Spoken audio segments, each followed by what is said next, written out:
एक व्यक्ति ऑफिस में देर रात तक काम करने के बाद थका हारा घर पहुंचता है। दरवाजा खोलते ही उसने देखा कि उसका 5 वर्षीय बेटा सोने की बजाय उसका इंतजार कर रहा है। अंदर घुसते ही बेटे ने पूछा, पापा क्या मैं आपसे एक क्वेश्चन कर सकता हूँ? हाँ पूछो, क्या पूछना है? पिता ने कहा। बेटा, पापा आप 1 घंटे में कितना कमा लेते हैं? इससे तुम्हारा क्या लेना देना? तुम ऐसे बेकार के सवाल क्यों कर रहे हो? पिता ने झुंझलाते हुए उत्तर दिया। बेटा, मैं बस यूं ही जानना चाहता हूँ, प्लीज बताइए कि आप 1 घंटे में कितना कमाते हैं? पिता ने गुस्से से उसकी तरफ देखते हुए कहा, 100 रुपए। अच्छा, बेटे ने मासूमियत से सर झुकाते हुए कहा। पापा क्या आप मुझे 50 रुपए उधार दे सकते हैं? इतना सुनते ही वो व्यक्ति आग बबूला हो उठा। तो तुम इसीलिए ये फालतू के सवाल कर रहे थे ताकि मुझसे पैसे लेकर तुम कोई बेकार का खिलौना या उटपटांग चीजें खरीद सको। चुपचाप अपने कमरे में जाओ और सो जाओ। सोचो तुम कितने सेल्फिश हो। मैं दिन रात मेहनत करके पैसे कमाता हूँ और तुम उसे बेकार की चीजों में बर्बाद करना चाहते हो। यह सुन के बेटे की आंख में आंसू आ गए और वो वहां से अपने कमरे में चला गया। व्यक्ति अभी भी गुस्से में था और सोच रहा था कि आखिर उसके बेटे की ऐसा करने की हिम्मत कैसे हुई।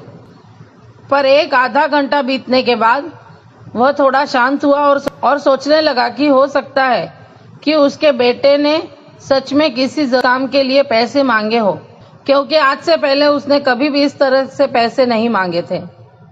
फिर वह उठकर अपने बेटे के कमरे में गया और बोला, क्या तुम सो रहे हो? नहीं, जवाब आया। मैं सोच रहा था कि शायद मैंने बेकार में ही तुम्हें डांट दिया। दरअसल दिन भर के काम से मैं बहुत थक गया था। व्यक्ति ने कहा, आई एम सॉरी। ये लो अपने 50 रुपए। ऐसा कहते हुए उसने अपने बेटे का हाथ में 50 की नोट रख दी। थैंक यू पापा, बेटा खुशी से पैसे लेते हुए कहा। और फिर यह तेजी से उठकर अपनी अलमारी की तरफ गया। वहां से उसने ढेर सारे सिक्के निकाले और धीरे धीरे उन्हें गिनने लगा। यह देख व्यक्ति फिर से क्रोधित होने लगा।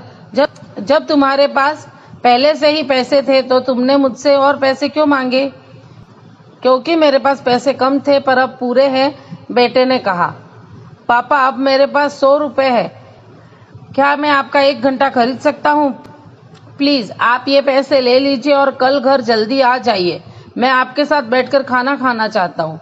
दोस्तों, इस तेज रफ्तार जीवन में हम कई बार खुद को इतना बिजी कर लेते हैं कि उन लोगों के लिए भी समय नहीं निकाल पाते जो हमारे जीवन में सबसे ज्यादा इम्पोर्टेंस रखते हैं।